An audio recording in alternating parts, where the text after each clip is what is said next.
Celebrating 30 years of phenomenal trend forecasting, 5 times a week, Monday through Friday. Here's Gerald Celente with today's trends in the news.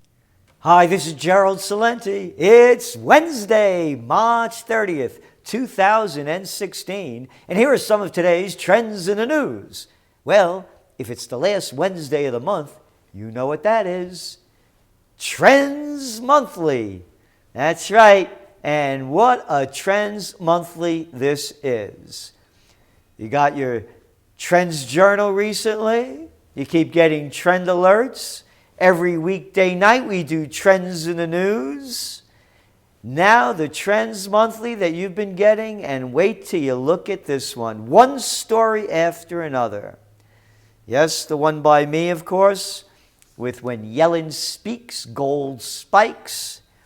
Great piece by the world-renowned federal bank expert, Nomi Prinz. Woof! No end to cheap money trend. Great stories as well behind Putin's Syria decision, what the anti-Russian rhetoric means, the war on drugs, a miserable failure, and more information on new business starts, sleeping with shrooms. Yeah. Man, wasn't Ted Cruz accused of sleeping with some? No, it's a different one. Different shrooms. No, not those rooms. No motel rooms. Great information here. The right stuff. One new breaking trend after another. New vision in clean vehicles. Small appliances, what the trend means, where it's going, what's up, what's down, what's hype, what's not. A Trends Monthly like you've never seen before. Our goal is to provide you with history before it happens, keep giving you more and more information that we think is critical to help you avoid the dangers that lie ahead and profit from the opportunities, and it's all in the Trends Monthly, Trends Journal, Trend Alerts, and Trends in the News.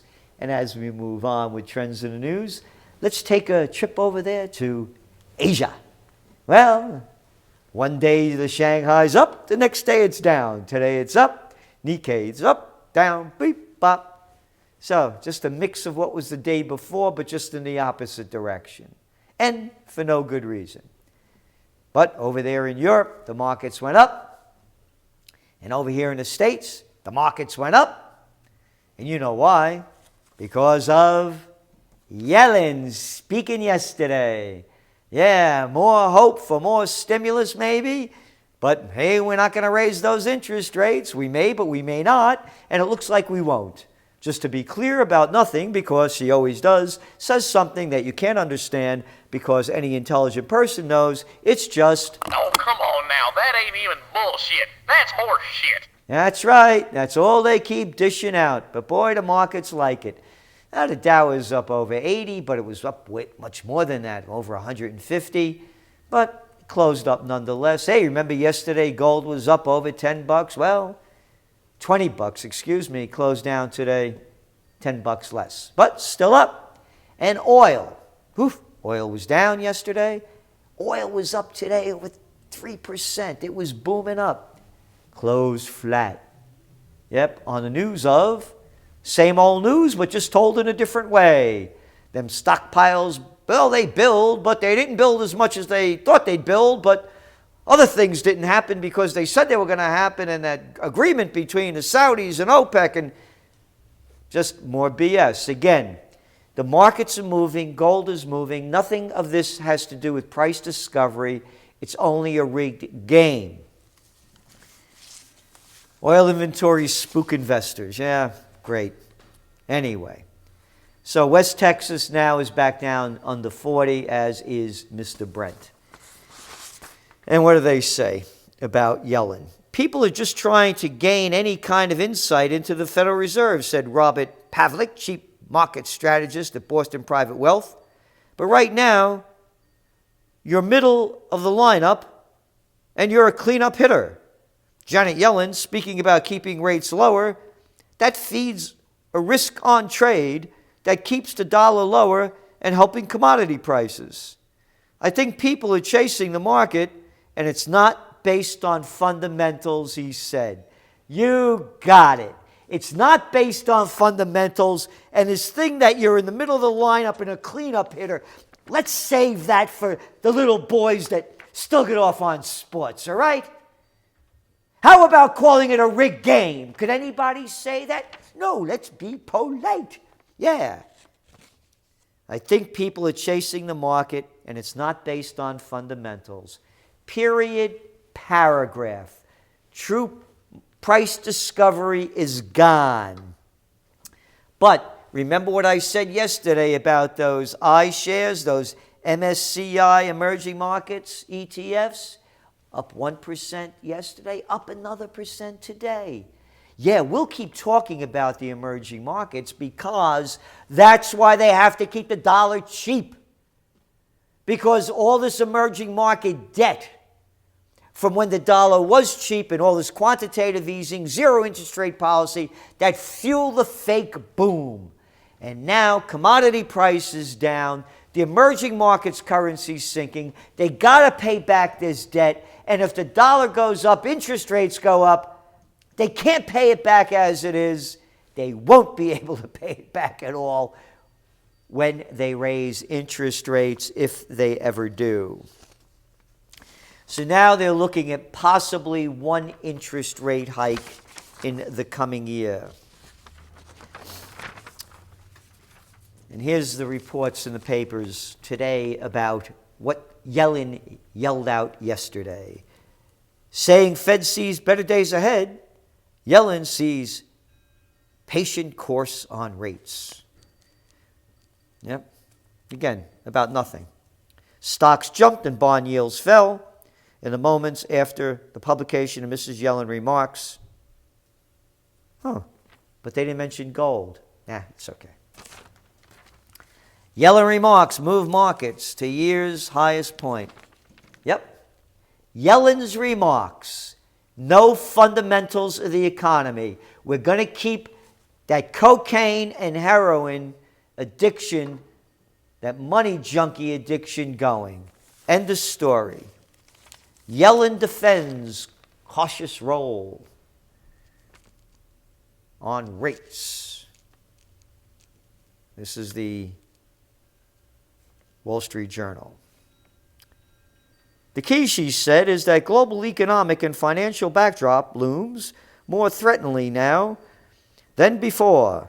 And even though officials expect U.S. economy to weather any further rough patches, the dangers can't be ignored. Quote, the major thing that changed between December and March that affects the baseline outlook is slightly weaker projected pace of global growth, she said. Global developments pose ongoing risks. Well, no kidding. But just to put things into perspective, they couldn't see this coming in December. Guess what? According to the Fed minutes, they couldn't even see it last month. Here we go. Going back to what we had reported in Trends in the News back on Tuesday, February 18th. At meeting, Fed showed uncertainty on outlook. That's right, uncertainty on outlook. You got freaks and fools, losers and liars running the Central Bank of USA. Yeah, go back to the minutes. After they hold them back for 5 years, you see they didn't know what was going on in 2008. And now we have the Fed minutes over here that I will read to you that verify they don't know what they're doing, folks. Federal Reserve officials threw up their hands in January, deciding that they could not decide whether market turmoil would impede domestic economic growth. The Fed in recent years has issued an assessment of its economic outlook after each meeting of its policy-making committee. But That assessment was missing from the statement after the most recent meeting in January. An official account published on Wednesday after a standard 3-week delay makes clear the Fed officials simply did not know what to say. This is from the toilet paper saying this. Oh, better known as the New York Times, the sellers of war and hate. Yeah, you remember that? Aluminum tubes that, what's his name? Bush said that Hussein. That's right. Hussein I think is his middle name, right? Yeah. No, the other Hussein, Saddam Hussein. Yeah, them aluminum tubes and yellow cakes that the New York Times took us to war on. Even they're printing this. Anyway, quote, this is from those minutes. Most policymakers thought that the extent of which tighter conditions would persist and what that might imply for the outlook was unclear.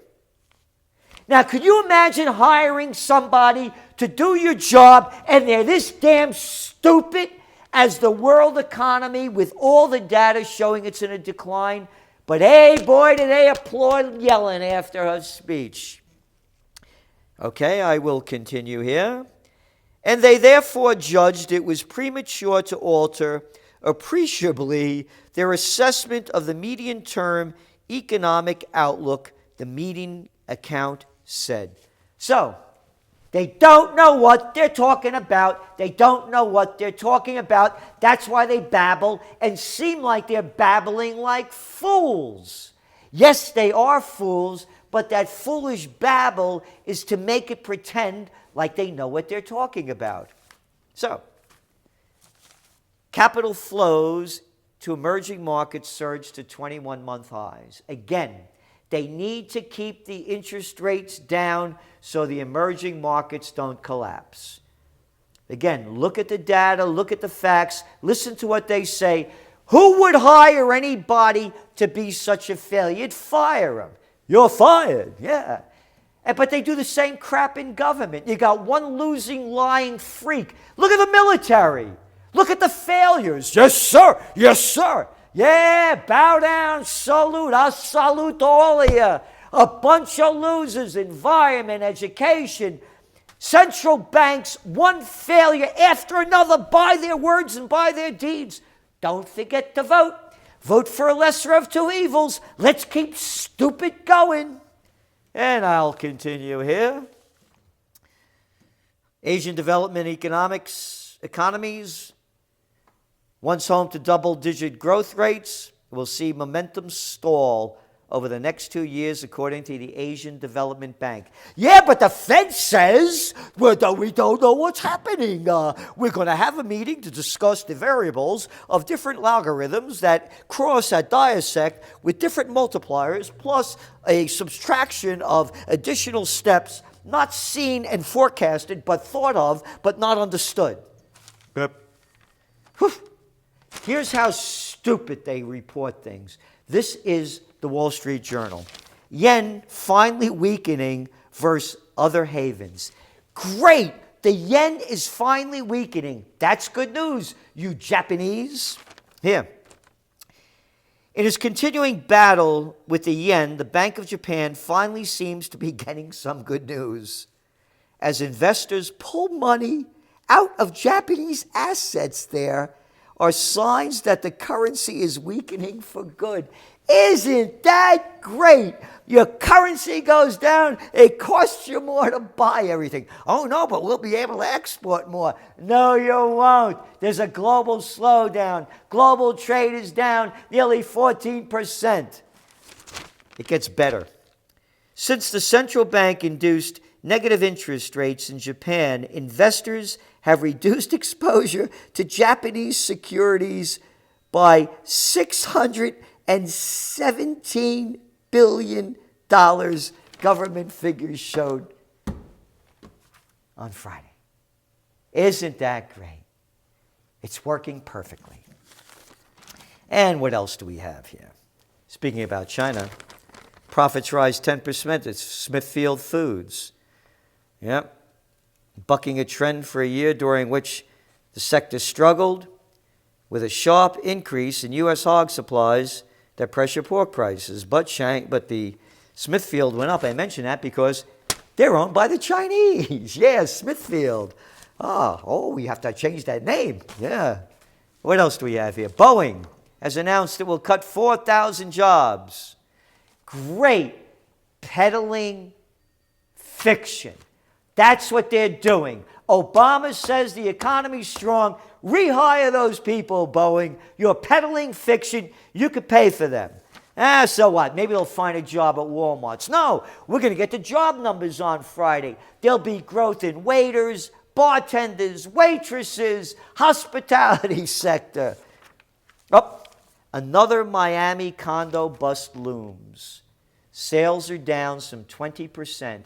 Not only there, remember I've been reporting what's going on in New York, what's going on in London, what's going on in LA, San Francisco. The luxury markets are all going down.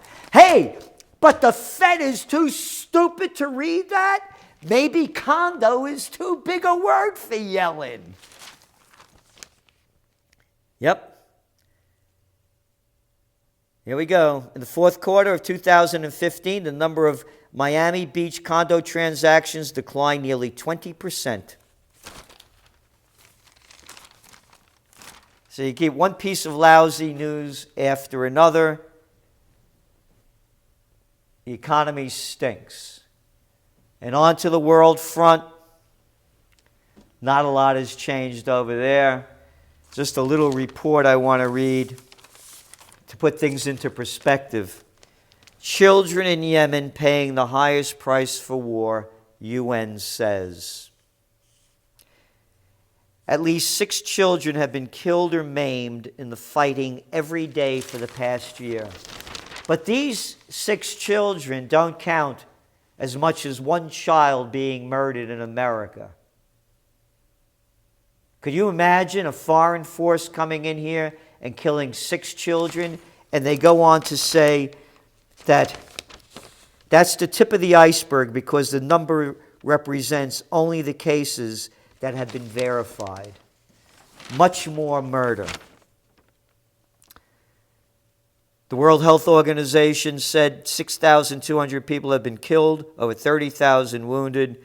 UNICEF reported that at least 934 children had been killed in the conflict, 61% of them in airstrikes. Yes, airstrikes with the bomb support given to the Saudis or sold to by the United States. Airstrikes with intelligence and reconnaissance coming from the United States. Airstrikes with refueling of the airplanes done by the United States. Again, if you give a murderer the weapons to murder and you know they're going to murder, are you an accomplice to murder? Obama? Clinton? All you members of Congress and all you Americans that want more war. This is Gerald Celente, and that's some of today's Trends in the News.